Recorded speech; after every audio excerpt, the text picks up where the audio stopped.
Hello बच्चों, welcome to your mentor. पिछले video में हमने एक्सरसाइज 2.5 खत्म कर ली थी। आई होप आपने देखी होगी, आपको अच्छी लगी होगी, समझ आया होगा।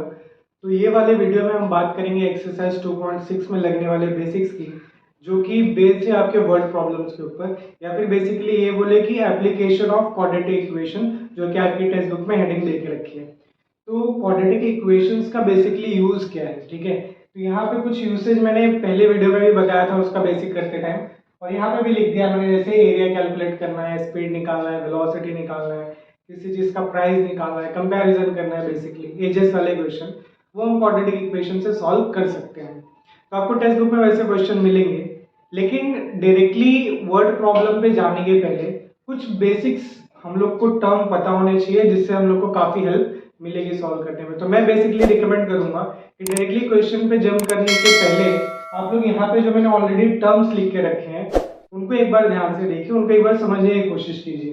डेफिनेटली आपको इनमें से, मैंने टेक्स्ट बुक में से ही वो वर्ड्स निकाले हैं, ठीक है। कुछ ऐसे वर्ड्स मतलब हो सकता है टेक्स्ट बुक में ना भी हो, बट मोस्ट ऑफ द सारे मिल ही जाएंगे। तो ऐसे वर्ड्स हैं जिनको सीख के आपको प्रॉब्लम पढ़ के उसको रीड करके समझने में और क्वाड्रेटिक इक्वेशन फॉर्म करने में थोड़ी इजी होगा, थोड़ा मतलब आसानी होगी उसमें। तो यहाँ पे जो वर्ड्स लिखे हैं पहले उसको ध्यान में देखिए।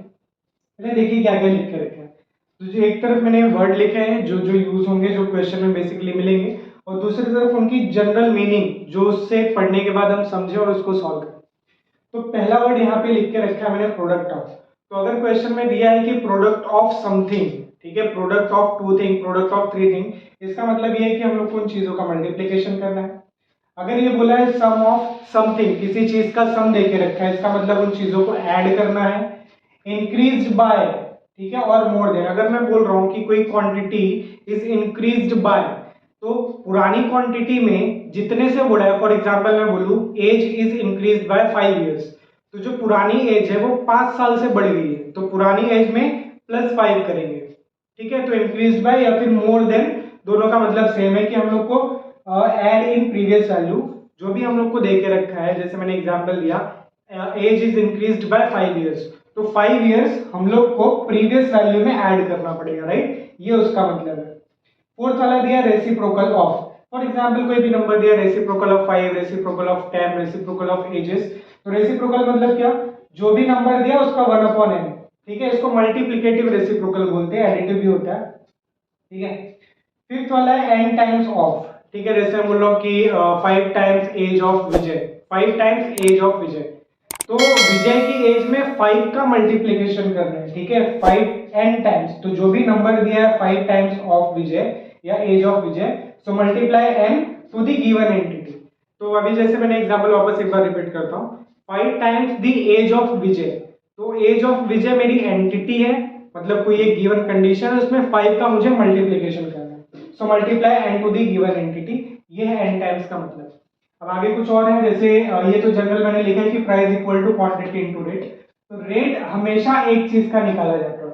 एग्जांपल के लिए मैं बोलूं कि एक सोप का रेट क्या है, तो वो 10 रुपीज होगा, ठीक है। क्वांटिटी 1 है, तो प्राइस टोटल कितना आ गया, 1 इंटू 10 इज 10। बट अगर मैंने 5 सोप खरीदे हैं, एक का 10 है, तो टोटल प्राइस कितना आएगा, दैट विल बी 50।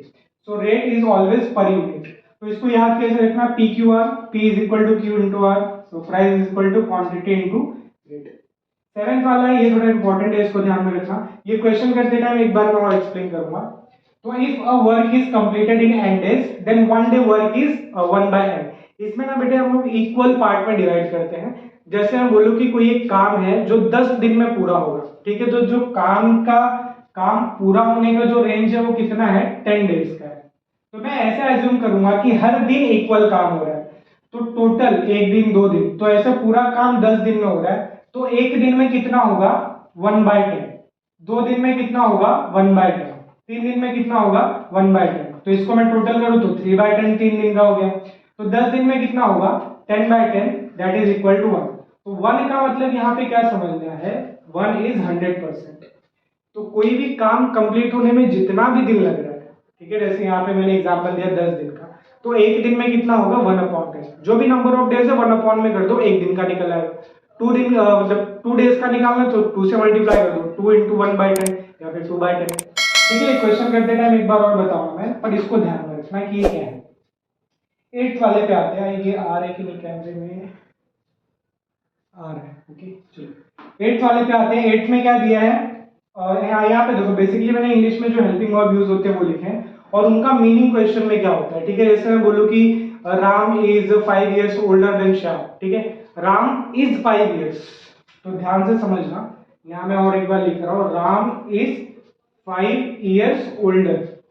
तो यहाँ पे राम के बाद ये जो इज आ रहा है ना, उसका मतलब वो इक्वल टू की साइन दिखा रहा है। अगर मैं राम को आर लिख रहा हूँ, 5 years older than Shyam, Shyam को एस लिख रहा हूँ, सो राम इज यहाँ पे किससे रिप्लेस हो जाएगा, इक्वल टू से। 5 years ओल्डर, ओल्डर का मतलब उसकी श्याम की एज में 5 हम लोग ऐड कर रहे हैं। ठीक है, तो is I, are I, was, were, will be, तो जो भी हेल्पिंग वर्ब इंग्लिश वाले यूज हो रहे हैं उन सारे को हम क्या डिनोट करेंगे, इक्वल टू के साइन से। तो ये डेफिनेटली आपको मिलेगा और ये जो पूरे मैंने लिख के रखे हैं एक बार इसको गो थ्रू करिए।